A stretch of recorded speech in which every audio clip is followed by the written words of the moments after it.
I had always heard whispers about that house, the one that stood like a scar against the fog-drenched slopes of Crater Lake. Locals called it the Oats property, but no one dared go near it after dark. Even in daylight, the place had a silence that felt alive, a silence that watched. I remember standing before its rotting porch for the first time, my boots sinking into the wet soil, and thinking, this was not just a home, it was a confession carved into wood and stone. A place where love had turned into something monstrous. They say every legend starts with a seed of truth, and in Oregon's deep forests, truth often hides in shadow. The story begins in 1903, when a man named Waldo Oats moved here from Virginia with his two children, Phoebe and Wilbert, twins so close that even their mother used to say they shared the same breath. They were young, beautiful, and inseparable. From the moment they arrived, the townsfolk could sense something off about them. Not evil exactly, but unnerving, like two halves of the same heartbeat that refused to beat alone. Waldo bought a vast stretch of land by the mountains, where the mist rolled like living ghosts each morning. He built a house there with his own hands, 3 floors tall, with pale wooden walls and narrow windows that seemed to peer back at anyone who stared too long. The twins grew up inside those walls, their laughter echoing through the valley, their presence haunting the nearby town of Lakefield even when they weren't seen. They had no friends, no playmates, and rarely attended school. The locals shrugged it off at first. The Oats family kept to themselves, they said. But the truth was, the Oats weren't just private, they were devoted to something the rest of us couldn't understand. I came to learn about them decades later, piecing together fragments of diaries, letters, and police records. What struck me most was how ordinary the horror looked in the beginning. Phoebe and Wilbert were described as polite, quiet, always seen walking together, hand in hand. They spoke in whispers, often finishing each other's sentences, as if one mind lived in 2 bodies. Their father adored them too much, some said. When their mother died giving birth, Waldo's affection turned desperate, smothering. He poured all his grief into keeping his children safe, isolated from what he called the rot of the outside world. But isolation breeds strange things. And by the time the twins turned 16, the first rumors began. A maid once hired by Waldo told neighbors that the twins slept in the same room, in the same bed. When she mentioned it to Waldo, he fired her on the spot. Another visitor claimed to have seen Phoebe brushing her brother's hair by candlelight, their faces closed, their eyes locked in some wordless trance. Most people dismissed these stories as small-town gossip until the twins stopped appearing in town altogether. That's when the Oats house began to change. Waldo sealed off the upper floor, boarded the windows, and planted trees around the property's edge, creating a natural wall of secrecy. Mail was delivered to a locked box by the main road. When the family needed supplies, Wilbert would appear alone at dawn, face hidden beneath a wide-brimmed hat. He'd buy flour, candles, and ink, always ink and vanish before anyone could ask a question. I still remember reading one of the surviving notes from that period, written in Phoebe's hand. "We have begun to hear the whisper again. It tells us the world outside is not for us. It tells us our bond is divine. It's hard to imagine what that must have sounded like to them, divine. But in that sealed house far from the world's light, they began to build a reality of their own." As I retraced their story, I found accounts from travelers who had camped nearby. One spoke of hearing music, an old piano playing a slow, broken waltz. Another claimed to see figures moving behind the upstairs curtains long after midnight. There were no lights in that house, no laughter anymore, just shadows and the sound of the forest holding its breath. The strangest thing was how Waldo Oats seemed to age overnight. Photographs from 1901 show a proud man with strong shoulders and steady eyes. By 1904, his face had hollowed, his beard grown wild. He stopped visiting town altogether. Some said he'd gone mad. Others believed he'd been cursed by his own children. But the truth, as I would later uncover, was worse. Waldo had surrendered to them. In his private journals, discovered years later in the county archive, Waldo wrote, "They are more than human. I see it now. They are reflections of the same soul, and I, foolish old man, tried to divide them." When I first read that line, I felt a chill crawl up my spine. It wasn't the words themselves, it was the handwriting. It trembled, uneven, written by a man fighting something unseen. By the winter of 1903, the Oats twins were 20 years old. That's when the town learned of their union. No church wedding, no ceremony, just a rumor carried by a trader who'd been invited to the property. He told the sheriff he saw them standing hand in hand before their father, exchanging vows beneath a family crest painted on the wall. The traitor swore Waldo blessed the union himself. When word reached Lakefield, it spread like wildfire. Some refused to believe it, others called it sin, an abomination. But no one confronted the Oats directly. Out here, in the lonely sprawl of Oregon's wilderness, isolation gave them power. The sheriff sent a deputy once to inquire about the claim. The man never returned. His horse was found 2 days later by the river, saddle torn, reins snapped clean. The town learned its lesson. They stopped asking questions. As I stood before that house nearly a century later, I could still feel their presence, an invisible hum in the air, like memory refusing to fade. The walls were black with mold, the floors devoured by rot, but something of them lingered. I could almost hear Phoebe's voice, soft and childlike, whispering the words her father once wrote. They are more than human. That was the beginning of their dynasty, the start of a love so forbidden. It would twist into horror. And as I pushed open the door to that forgotten house, breathing in the stale air of what remained, I knew I was about to uncover not just a story of madness, but a legacy that refused to die. I remember the first time I saw the photograph. It was a faded sepia image found inside a rusted tobacco tin buried behind a false wall in the Oats house. The faces staring back were of Phoebe and Wilbert Oats, dressed in simple wedding attire, white cotton for her, black wool for him.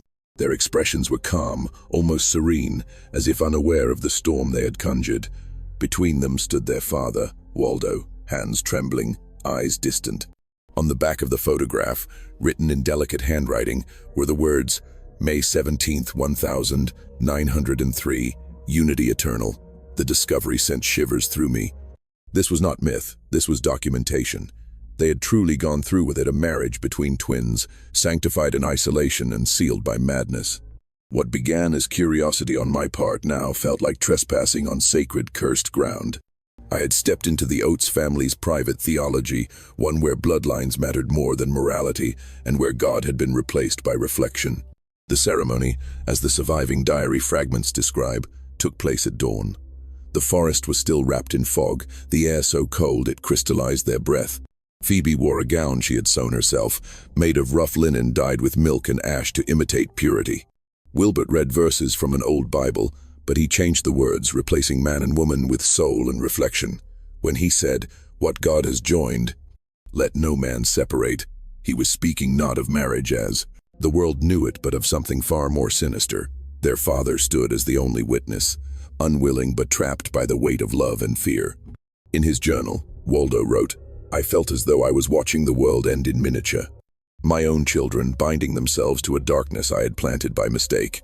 After that morning, the Oats family vanished from town life altogether. Supplies were delivered by wagon and left at the gate. Money came through the post, always exact, never short. No one saw Phoebe again for nearly a year. Those who ventured close to the property said the place had changed. The windows were boarded, the once bright white paint now darkened with soot. At night, faint singing could be heard from the hills, slow hymns sung by two voices perfectly in tune.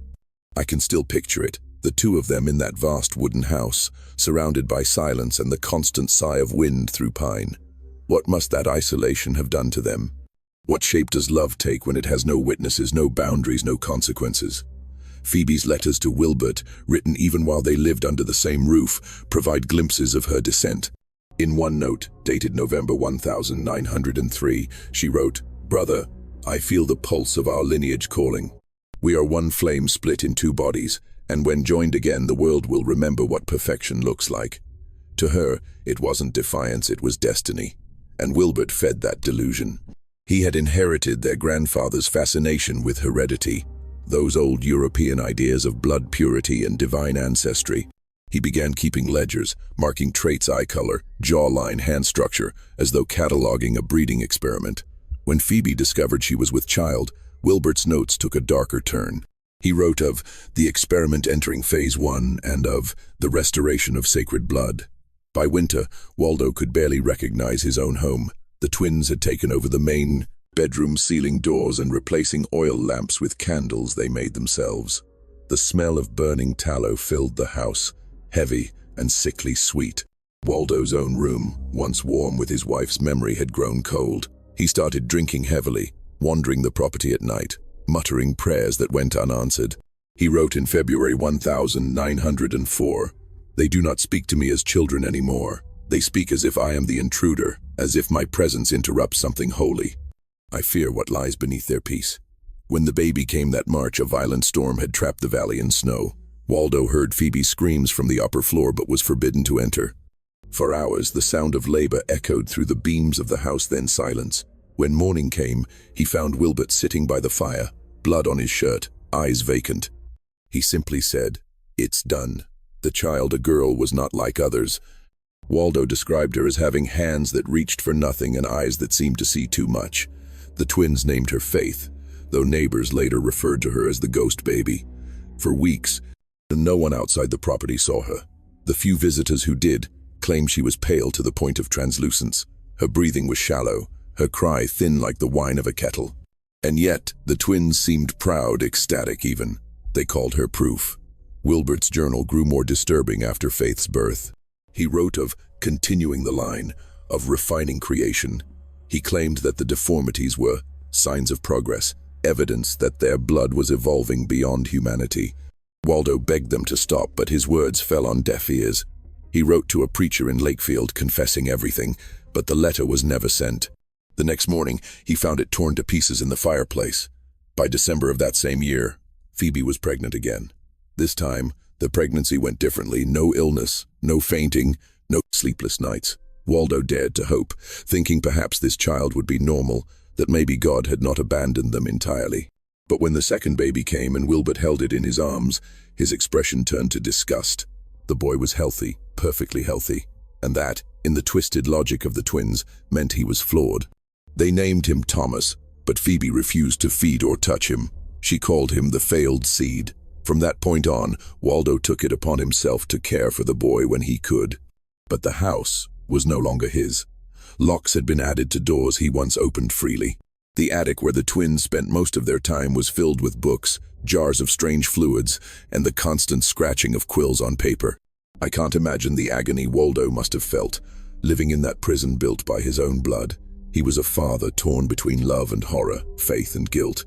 He had raised them to fear the outside world, and in doing so, he had given them the freedom to create one of their own, a world where sin became science and family became experiment. When I first read the sheriff's report from 1905, I noticed a single haunting line written in the margin. The Oats twins no longer see themselves as human. That was the year a hunter named Homer Mixon decided to visit the property, drawn by the smell of smoke and the whispers of cries carried on the wind. He would be the first outsider to step onto that land in 2 years, and the last to leave it alive. I had read of men vanishing in the forests of Oregon, but the stories surrounding the Oats property were different. They weren't tales of wolves or wild men, they were about sounds, whispers drifting through the fog, cries that began as human and ended in something else. Old lumberjacks used to say that if you stood too close to the Oats fence after midnight, you'd hear the sound of weeping, not from one voice, but many. In 1905, the Oats family was almost entirely forgotten. They rarely came into town anymore. Their father, Waldo, was said to have aged 20 years in just 2. His once straight back had bent, and his beard had turned white. The townsfolk pitied him, thinking grief had driven him to solitude after the death of his wife. But those who looked closer noticed the tremor in his hands whenever someone mentioned his children. The twins, Phoebe and Wilbert, were seldom seen. When they were, they moved in eerie synchronization, speaking softly, avoiding eye contact. To some, they seemed pious, detached, almost angelic. To others, there was something unnatural in the way they spoke, like two halves of a single mind. The whispers of their marriage had faded, but unease lingered. It was during this uneasy peace that Dr. Clarence Benson arrived in Crater Lake. He was a quiet man, known for keeping detailed records of births, deaths, and medical conditions across the region. He was the type who believed every number told a story, and it was the numbers that first made him suspicious of the Oats twins. He had been reviewing local birth registries when he noticed something strange. Between 1903 and 1907, there were multiple pregnancies recorded under Phoebe Oats, all verified by midwives, yet only 2 live births were ever registered. The rest had been marked as stillborn or unverified. But when he visited the midwives who had attended those births, one was dead, one had moved away suddenly, and another refused to speak. Benson was not the kind of man to entertain ghost stories, but the silence of those around him began to weigh on him. He wrote in his notes, "There is a wall of fear surrounding that family. People lower their voices as though the twins themselves can hear through the trees." Driven by curiosity and perhaps duty, he visited the Oats property under the guise of a medical checkup for Waldo, who had requested treatment for chronic insomnia. Waldo greeted him kindly, but his eyes betrayed exhaustion. His hands shook as he poured tea, spilling drops that hissed against the hot kettle. When Benson asked about Phoebe and Wilbert, Waldo's demeanor changed. "They keep to themselves now," he said, voice cracking. "They study things. They read too much." In the background, faint footsteps echoed through the hall. Benson glanced toward the staircase, catching sight of a shadow vanishing at the top, landing two shadows, moving side by side. Phoebe descended moments later, her face pale as bone, her hair braided tightly. "The doctor should leave now," she said softly. Her tone wasn't rude, it was final. There was authority in her stillness, the kind that left no room for discussion. Wilbert appeared beside her, identical eyes glinting in the lamplight. They spoke alternately, finishing each other's sentences as if rehearsed. "Father is tired," Wilbert said. "He needs rest. Rest is sacred," Phoebe added. "Rest is peace." Benson left that evening unsettled. He couldn't shake the feeling that behind those calm faces was something watching, calculating. Over the following months, rumors grew darker. Neighbors claimed to hear cries from the property short, sudden wails that would startle the livestock. Some said they saw light flickering from the basement windows long after midnight. One delivery boy swore he saw small figures moving in the yard at dawn, hunched and quick like animals. Then, one spring morning, Waldo came to town alone. He looked gaunt and frightened. He asked the postmaster for help in sending a package to Portland. Inside were documents, pages of meticulous handwriting, and several torn photographs. The postmaster, curious, asked what it was. Waldo only whispered, "Insurance." The package never reached Portland. It vanished somewhere along the postal route, and Waldo never spoke of it again. Dr. Benson, however, had begun piecing together his own theory. He believed that Phoebe's children were alive, hidden somewhere in that sprawling, decaying house. His notes grew obsessive. If there were 5 births, where are the other 3? Are they dead or hidden? Why seal the rooms? Why the secrecy? He began investigating quietly, interviewing townsfolk who had done work for the Oats family. A carpenter recalled reinforcing several interior doors at Wilbert's request. Said he wanted the rooms to be soundproof, the carpenter told him. Another man, a mason, mentioned being asked to seal off small basement windows to keep the air steady. The implications horrified Benson. He wrote, "It is possible, perhaps even probable, that the missing children are being kept confined for observation." He shared these suspicions with the local sheriff, Schuyler Tucker, but Tucker dismissed them as rumor. "You'd be better off keeping your distance, Doc," the sheriff warned. "That family's cursed by their own making," but Benson couldn't let it go. He returned to the Oats property under the pretext of collecting medical samples. This time the atmosphere was heavier. Waldo seemed weaker, his mind fractured. He spoke of doors that cry and children who live in the dark. That night, as Benson prepared to leave, he heard it, a muffled sob, faint and rhythmic, coming from somewhere below the floorboards. He froze. The sound was unmistakably human. He followed it to a hallway door that had been bolted shut with iron nails. Before he could pry it open, a hand gripped his shoulder. Wilbert stood behind him, expression calm. "Curiosity," he whispered, "is the first step toward sin." The next day, Benson confided to his notes that he feared for his safety. He began preparing to report the matter to authorities in Portland. Yet in the days that followed, he found himself followed footsteps outside his cabin. A lantern glimpsed through trees, whispers that stopped the moment he turned his head. The last entry in his notebook, dated the 2nd of December 1908, read simply, "The truth is close. Tomorrow night I will see what they've hidden. Whatever happens, this must not be forgotten." He was never seen again. When his carriage was found 2 miles from the Oats property, the horses were trembling, eyes wide with terror. His medical bag lay scattered across the road. The sheriff led a small search party but found nothing. No footprints, no blood, no trace of struggle. Only the wind moving through the trees like a voice half remembered. The people of Crater Lake began to speak of the Oats twins in whispers once more. To some, they were murderers. To others, cursed scholars playing God. But all agreed on one thing: whatever they were doing in that house, it wasn't human. The sound of crying returned that winter. Not one voice this time, but many. They still talk about Homer Mixon in the timber camps of southern Oregon. A man born rough, forged by the mountains, with hands that could bend iron and eyes that never flinched at blood. In 1906, Homer was 38, part-time trapper, part-time poacher, full-time drinker. He wasn't afraid of much. But after what he saw at the Oats property, he never spoke a word again. I first read about Homer in a letter tucked inside the sheriff's archives dated January 1907. It was written by a deputy named Eli Marsh, a man not prone to exaggeration. He described finding Homer in a barn near Crater Lake, covered in frost, shaking, eyes wide open but seeing nothing. He had no wounds, no frostbite, no sign of attack, just shock. When they questioned him, he whispered only one word: children. But to understand what he saw, you have to understand the kind of man he was. Homer lived alone in a cabin 6 miles from the Oats land. He made his living hunting mink and wolf, selling pelts for whiskey money. He'd heard the stories about the Oats twins everyone had, but he didn't believe in curses. What scared him was hunger, not ghosts. That winter, the snow came early and deep. Game was scarce, and Homer started setting traps closer to the Oats property, along the riverbank that cut through their land. One night, just before dawn, he followed a trail of blood in the snow, a deer's, he thought, until it led him to a clearing near the Oats barn. There, he saw light flickering behind the boarded windows and heard faint voices chanting, not prayers, something slower, rhythmic, foreign. He crept closer. Through a gap in the boards, he saw Wilbert kneeling beside a table covered in white cloth. Beside him stood Phoebe, her hair unbound, face pale and expressionless. On the table lay a small, motionless body no bigger than a child of 4. Homer thought they were tending to a sick infant, until Phoebe raised her hands and began marking the child's forehead with a dark, oily substance.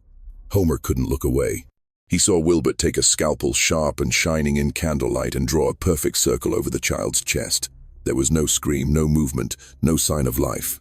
Then Wilbert leaned forward and whispered, "The blood remembers." Homer stumbled back in horror, but his boot cracked a branch beneath him. The sound snapped through the cold air like a gunshot. The twins froze, the candles flickered, and then both their heads turned together, perfectly in sync toward the window where he hid. He ran. For nearly half a mile he tore through the snow, lungs burning, heart hammering. But the sound that chased him wasn't footsteps, it was singing. That same low, eerie melody that he'd heard through the window. It seemed to move with the wind, following him until he reached the tree line. When he looked back, there was nothing, no figures, no light. Only the shape of that house, faint and still, in the falling snow. Homer made it home before sunrise. He locked his door, barred the windows, and poured every drop of whiskey he had. But, even drunk, he couldn't sleep. He said later that he kept hearing small footsteps outside his cabin, not boots, bare feet. The next day, he went to the sheriff's office, demanding they come search the Oats property. Sheriff Tucker, tired of the old rumors, refused. "You've been drinking again, Homer," he said. "You probably saw shadows." But Homer swore what he'd seen was real. He showed them a scrap of fabric he'd ripped from the barn window, white linen, stiff with something dark. "That ain't shadow blood," he said. 2 deputies agreed to check the place out. They returned before dusk, pale and silent. When Tucker pressed them, one finally said, "We didn't find anyone, but that house, it smells wrong." Over the next weeks, Homer grew paranoid. He stopped hunting, stopped eating, started muttering to himself. One neighbor recalled seeing him standing in the snow at midnight, staring toward the Oats land, repeating, "They ain't human no more." Then came the night of his disappearance. A passing trapper found Homer's cabin empty, the door wide open, fire still burning. His rifle lay on the floor, unfired. The bed was unmade, the ground disturbed as if someone had been dragged. The only clue was a trail of small footprints leading into the woods. The sheriff organized a search party. They found traces of blood, animal fur, and a single human tooth half buried in the snow. A week later, a farmer's dog unearthed a boot from the frozen creek near the Oats property. Inside was a human foot, half decayed. The boot belonged to Homer. Phoebe and Wilbert denied everything. When the sheriff questioned them, they remained calm. Wilbert invited him in, offered tea, and spoke gently. Mr. Mixon was a troubled man. Isolation breeds madness. But Tucker noticed something on the mantel, a row of photographs. Old faded portraits of children, all with the same blank stare and pale faces. He asked whose they were. Phoebe smiled faintly. "Family," she said. The sheriff left with a chill crawling up his spine. He wrote in his report, "The Oats twins are not ordinary people. They do not age. They do not fear. Their eyes are like the still water of a grave." After Homer's death, strange things began to happen around Crater Lake. Livestock went missing, and hunters reported finding traps torn apart with inhuman strength. The Oats property grew over with vines and moss, yet smoke still rose from the chimney every night. By 1910, no one dared approach it. The postmen left parcels at the gate and fled without looking back. The sheriff retired early and left town altogether, and those who remained began speaking of the Oats curse. They said the twins had made a pact to preserve their bloodline forever, no matter the cost. When I first stood before that house decades later, I could still feel the fear that had once wrapped the valley.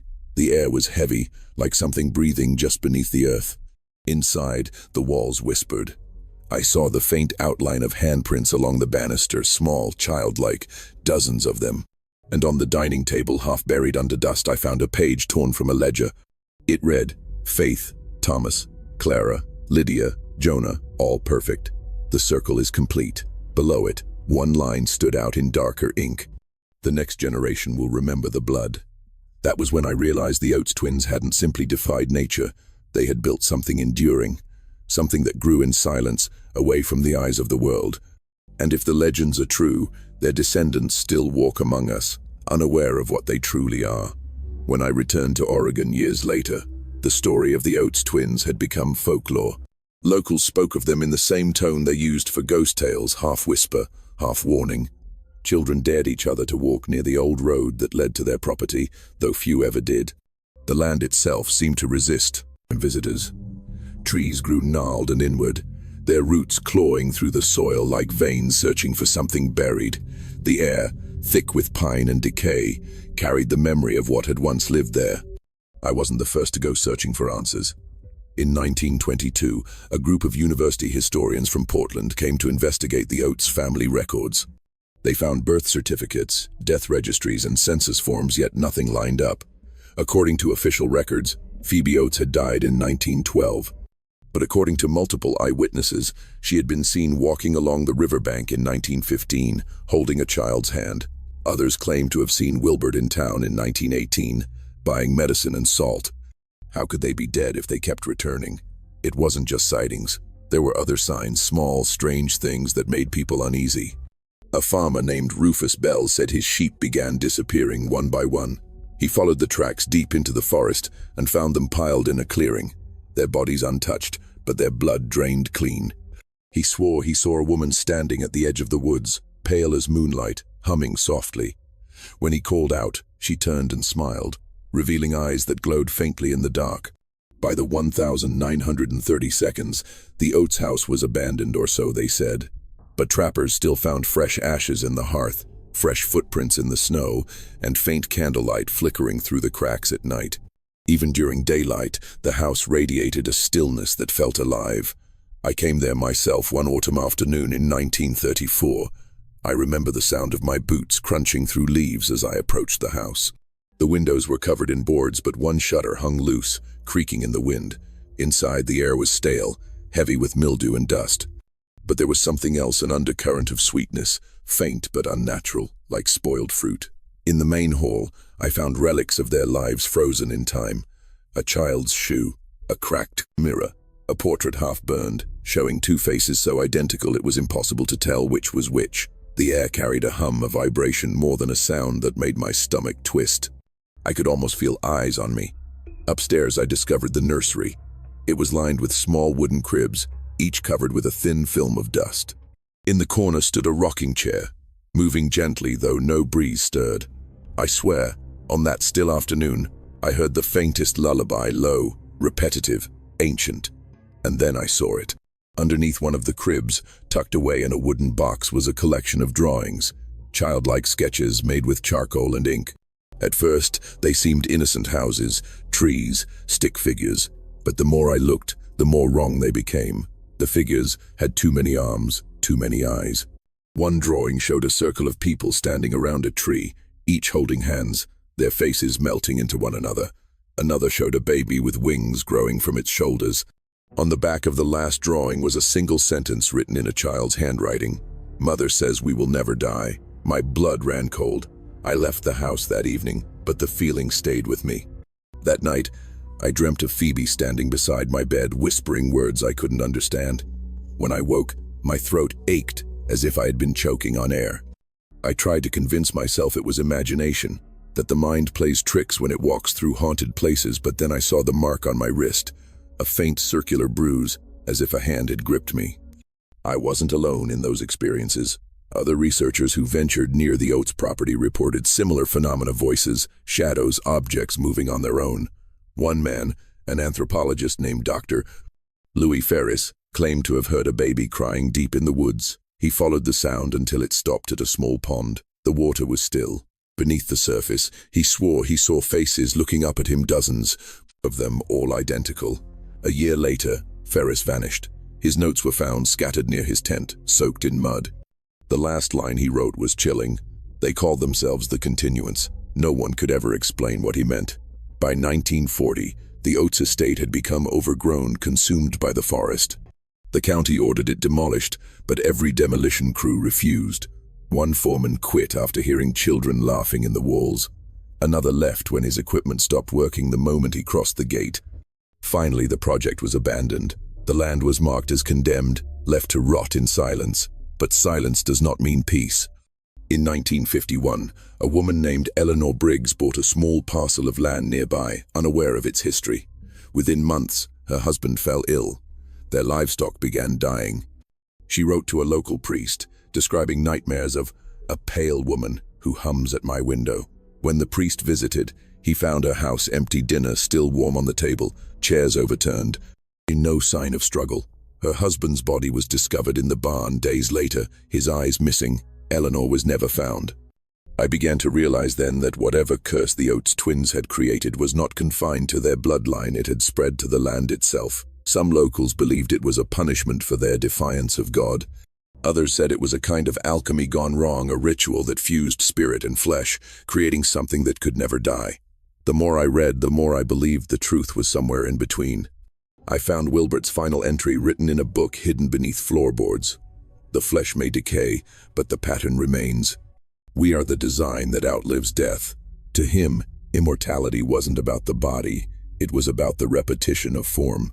He believed every generation born from their union carried an imprint, a mirror of their original selves. Each new child was not merely related, but a continuation, an echo, wearing new skin. That thought has haunted me ever since, because when I looked into the mirror of the old Oats house before I left, for a moment, just a fraction of a second, I thought I saw another face beside mine. Not behind me, not beside me, but within the reflection itself. It was smiling.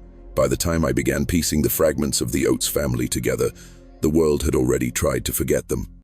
But history has a way of resurfacing, like bones rising after rain. The Oats name didn't vanish, it adapted. The children who survived their parents' horror, broken as they were, did not disappear completely. They were relocated to separate institutions across Oregon, but something tied them together even in distance. Each of their caretakers reported the same strange occurrence. They would wake in the night to find the children standing by the window, staring into the darkness, as if someone were calling them. The report said the same thing, almost word for word. They whispered the name Phoebe. At first, doctors assumed it was trauma manifestations of memory and damaged minds, but the whispers continued for years. Sometimes the children would wake screaming about the cellar or the circle, and even when sedated, they muttered in unison, repeating words that seemed older than their time. One nurse from the Portland asylum, Margaret Stokes, kept detailed notes on her ward. She described how one of the Oats children, a boy of about 10, had carved strange symbols into the wooden frame of his bed. They weren't letters or drawings, but a kind of looping geometry, symmetrical and unsettling. She said whenever she tried to clean them away, he would cry violently until they were left alone. When she asked him what they meant, he only said, "They keep us together." That phrase became the thread that tied everything. They keep us together. In the following years, I followed those threads across archives, newspaper records, and forgotten state files. What I found chilled me to my bones. The surviving Oats children grew up, though grew might not be the right word. Their physical development was uneven, some aged rapidly, others seemed frozen in time. But they all shared one terrifying trait. an inability to detach from each other's presence. Doctors called it psychic dependency, a rare psychological phenomenon where trauma-bonded individuals cannot function without each other. But witnesses said it went beyond that. When one child fell ill, another hundreds of miles away would suffer identical symptoms. When one was hurt, the others screamed. By 1925, 2 of the 4 had died, one from pneumonia, one from malnutrition. The night of the second death, nurses at the other institutions reported that all the remaining children began wailing simultaneously, despite being separated by hundreds of miles. They all repeated the same words, "She's calling us home." It was the beginning of what newspapers later called the reunions. Over the next decade, those who cared for the surviving Oats children reported sudden disappearances. Staff would enter their rooms in the morning to find empty beds, windows open, footprints in the dust. Each case was dismissed as escape, but none of the missing were ever found. In 1930, an article appeared in a small Crater Lake paper, titled, "Echoes Return to the Mountain." It mentioned sightings of pale figures near the ruins of the Oats property, 2 adults and several children, seen moving silently between trees under moonlight. One hunter claimed he saw them standing in a circle around what was once the cellar entrance, humming in harmony. He never returned from his next hunting trip. When I arrived in Crater Lake years later to continue my investigation, I met a man named Joseph Latham, a retired sheriff's deputy who had helped in the 1913 raid. He was old and frail by then, but his memory was sharp. When I mentioned the name Oats, his hands began to tremble. "They never left," he said quietly. "We buried bodies, but not the right ones." He told me that after the twins' arrest, the local undertaker had remarked on something odd. The bodies of 2 children in the cellar were never officially accounted for. Their graves were unmarked, buried at dawn by order of the sheriff, who feared further scandal. But Latham swore he saw movement in one of the burial shrouds before it was covered. "I thought it was nerves," he said. "Now I'm not so sure." That confession changed everything. I decided to revisit the site one final time. By then, nature had reclaimed most of it. The house was gone, reduced to foundation stones and ash, but the cellar seal, decades earlier, still existed beneath a layer of vines and soil. I found the entrance by accident when my boot struck metal in the ground. It was a rusted latch. Against every sane instinct I dug. The air that escaped was foul, thick with the stench of centuries-old dampness. The steps creaked as I descended into darkness, my lantern flickering with every breath. The deeper I went, the colder it became, until I could see my own breath drifting like mist. The cellar walls were lined with old bricks, blackened by fire. But there was something else, something carved into every surface. Symbols, the same looping shapes the boy had drawn decades ago. They covered everything from floor to ceiling. In the center of the room stood what looked like a makeshift altar, built from stacked stones. Upon it lay a small wooden box. Inside the box were fragments of bone, human bone, small, child-sized. But the most disturbing part was what lay beneath the bones, a folded sheet of paper, yellowed by time. On it was a message written in 2 identical handwritings. "They are not gone, they are us." The air seemed to shift around me. I swear I heard movement in the corners like soft feet brushing against stone. My lantern dimmed, and in that fading light, I thought I saw shapes, 2 silhouettes, standing side by side, watching me from the far end of the room. One male, one female, both smiling. I stumbled backward, my heart pounding so hard I could hear it echo. I dropped the lantern, and for a moment, the darkness swallowed me whole. The smell of rot intensified, and I felt something brush against my leg, small, cold, fragile like a child's hand. When I finally climbed out, gasping for air, the forest felt wrong. The wind had stopped. The world was utterly still, but I could still hear faint laughter behind me, soft, distant, the kind that doesn't belong in any living throat. I left Oregon that night. But as I write this, years later, I sometimes hear the same laughter through my walls. I've tried to convince myself it's imagination, a remnant of trauma, yet every time I dream, I see that cellar, the carvings, the box, the message. And in my reflection, when the light hits just right, I swear there are 2 faces behind mine, not watching, smiling. I thought I could escape the Oats family. I believed that by leaving Oregon behind, I could put oceans between myself and their whispers. But evil doesn't stay buried. It finds its way through names, blood, and dreams. It wasn't until years later, in 1951, that I learned their story hadn't ended in that cellar. It had only scattered like ashes carried by the wind. I was living in Street Louis then, trying to rebuild my life. Nights were calmer. The air didn't carry secrets anymore, so I thought. One morning, I received a letter with no return address. Inside was a faded photograph. It showed two young adults, twins, unmistakably alike, standing in front of a small white chapel. On the back of the photo, someone had written, "The circle continues. R." At first I wanted to ignore it, but that name R burned through my mind. One of the Oats children had been listed in hospital records as Ruth. She'd vanished in 1928, presumed dead. My hands shook as I read and reread the inscription. The ink looked fresh. I knew what it meant. Someone had survived, and they were still carrying the curse forward. I began investigating again, though every instinct screamed for me to stop. My research led me to a small town called Silver Falls, Oregon, about 60 miles south of the original Oats property. According to census records, a pair of siblings named Ruth and Reuben Olson had purchased farmland there in 1932. Both claimed to be from Kansas. No birth certificates, no prior records, nothing. Their faces, however, told a different story. The resemblance to Phoebe and Thomas Oats was unmistakable. Even their eyes had that same cold, reflective quality, as though they were mirrors with no soul behind them. Locals described them as polite but distant. They kept to themselves, rarely came to town, and never joined church gatherings. Yet somehow, every few months, neighbors would notice strange lights glowing from their barn late at night. Some said it looked like candlelight. Others claimed it was fire, but no smoke ever followed. By the mid-1942s, the Olsons had adopted several children orphans according to town gossip. But no adoption records existed. Each child bore the same eerily pale complexion, the same quiet disposition. And every one of them called Ruth and Reuben not mother or father, but simply the first. That detail haunted me. The first, as though they were part of something structured, organized. A lineage. A dynasty. When I finally traveled to Silver Falls to see the property for myself, the farmhouse was still standing. It leaned with age, its paint peeling like old skin, but the fields were strangely lush. Crops grew there even when the surrounding farms suffered drought. Locals called it the Blessed Land. But one old man, the town's undertaker, whispered a different name to me over his drink at the tavern. "We call it the Devil's Orchard." He said no matter what you plant in that soil, it thrives too quickly, too perfectly. Even weeds grow like veins, spreading wide and deep. He told me he once buried a stray dog near their fence line. The next morning the ground was smooth again, as if something had swallowed the grave whole. That night I walked to the farm's edge under a rising moon. The land hummed. It wasn't the sound of insects or wind, it was something deeper, like the earth itself was breathing. I approached the barn, its doors slightly ajar, and through that thin opening I saw light flickering, hundreds of candles arranged in concentric circles.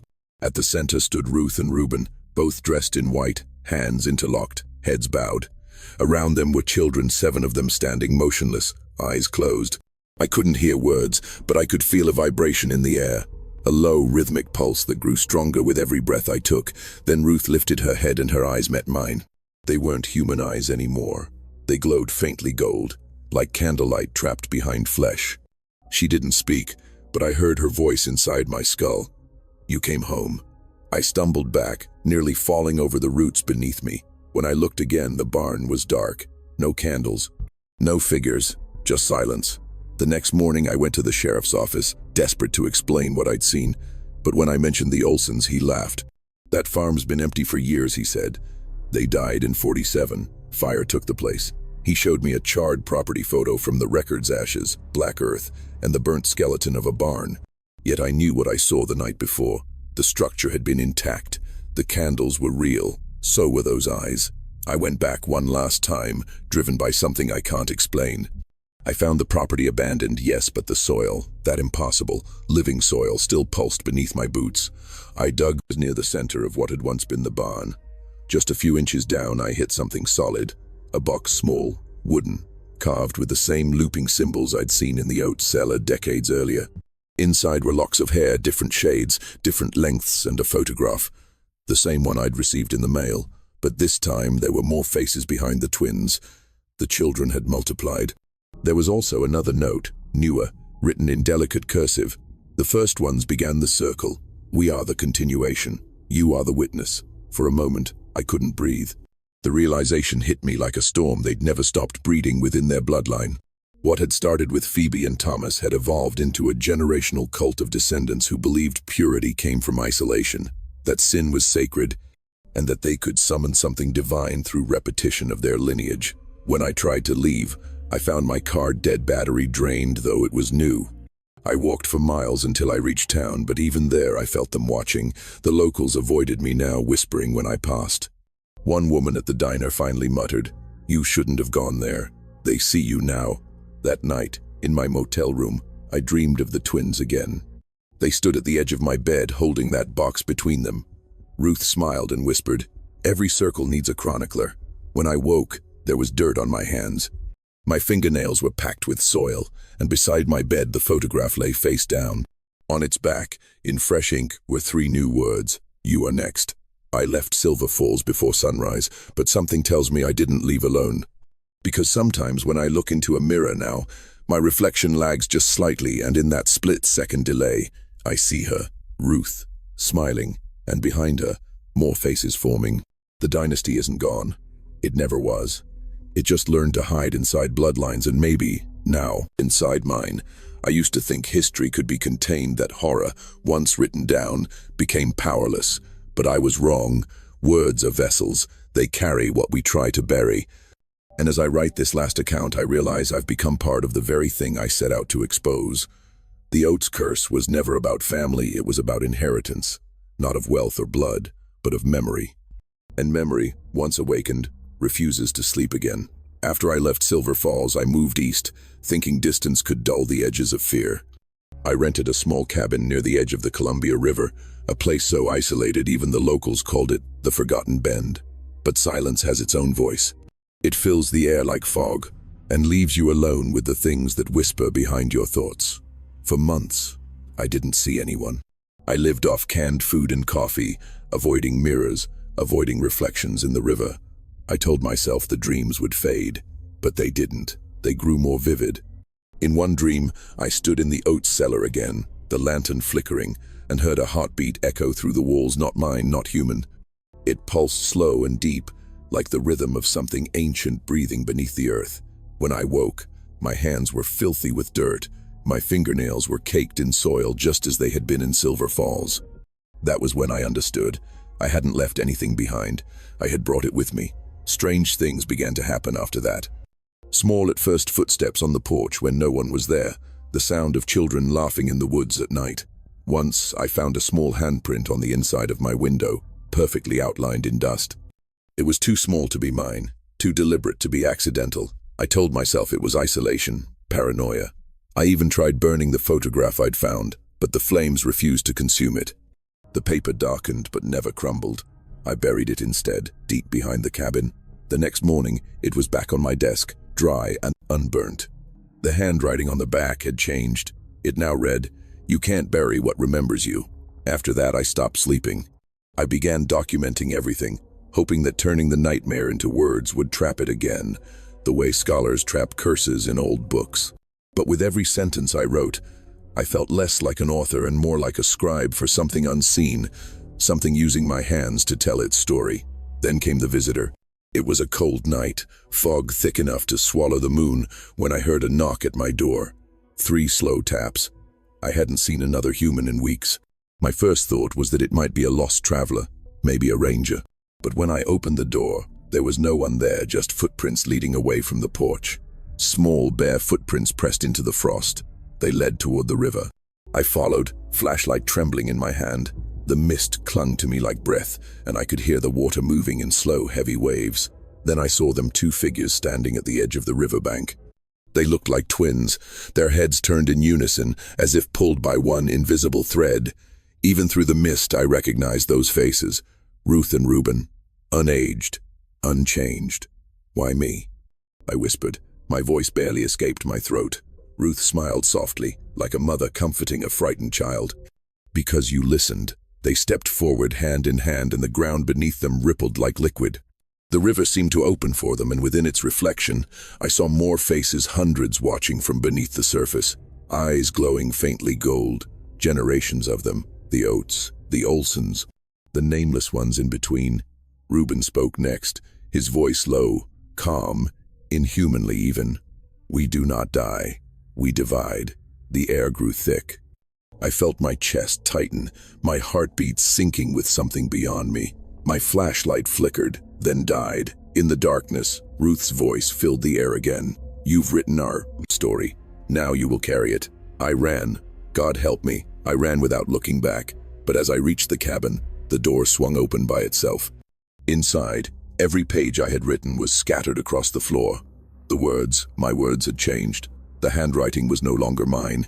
Each page was filled with one repeated phrase: "We remember. We remember. We remember."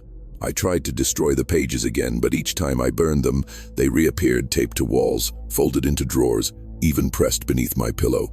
It was as if the house itself was rewriting me. The following week, I fell sick. Fever, nightmares, voices. In my half-conscious state, I saw visions of families, twins across generations, standing in candlelight circles, repeating old vows. The first, they said, the continuation, the witness. I realized then what Ruth meant by carry it. It wasn't about death. It was about transmission. The story had chosen me as its next vessel. I left Oregon soon after, but I can feel the thread pulling even across miles.